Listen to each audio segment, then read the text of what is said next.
So when you take your loan, you file a UCC lien. First, you just open it.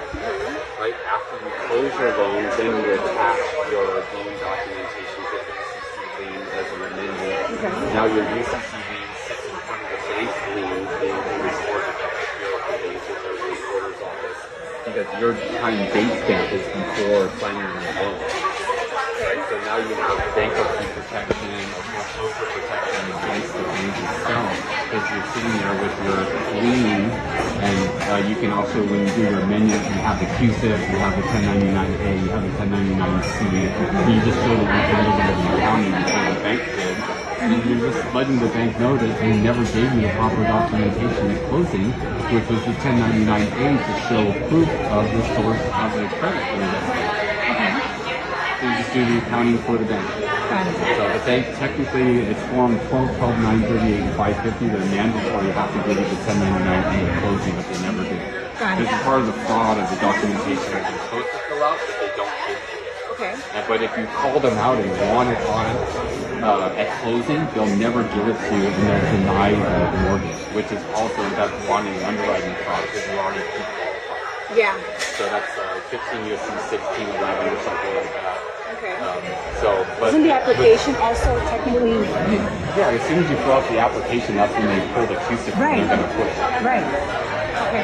And then the actual QSIP, obviously, the individual QSIPs get signed after the note signing and stuff like that. But they should know at closing what QSIP it's going to include, so that's already known in advance. Okay. So you can request that, but again, if you request that from the broker who then goes to the attorneys on the backside of the bank, they're going to say, don't fund that loan for them. Well, yeah, you don't want to give them. Yeah, because here's what they don't want to do. What if they fill out the 1099A wrong, which they do every time, and make you the borrower and then the lender? That's not correct. Right. They're getting the wrong ledgers at the IRS. You're the lender, they're the borrower. You're supposed to be paying the debt by giving you the A so you can file the C or the OID and take your credit back to the treasury. You're not taking it back from the bank directly where they're losing money. You're taking it back from the treasury, which is the source of the credit. Okay.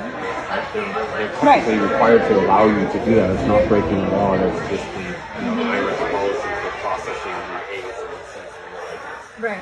Okay. But the bank doesn't want you to know that. Yeah. I mean, when you're getting something for free, I'm not getting anything for free.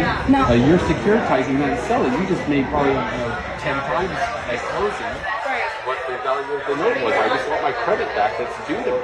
Which side of the bank knows that though? The private side or the public side? CFO knows that. That's it, right? Yeah, CFO knows Yeah, that. because the bankers don't know that. No, the banker, well, they're not bankers in the front end of the bank. They're just employees. A real banker will be like the trustee or the nominee. They actually know the accounting and they know they have to give this to you. So they know. Okay. That's why one of the reasons why right now there are no trustees for any of the loans in this country. They've all quit. So I was talking with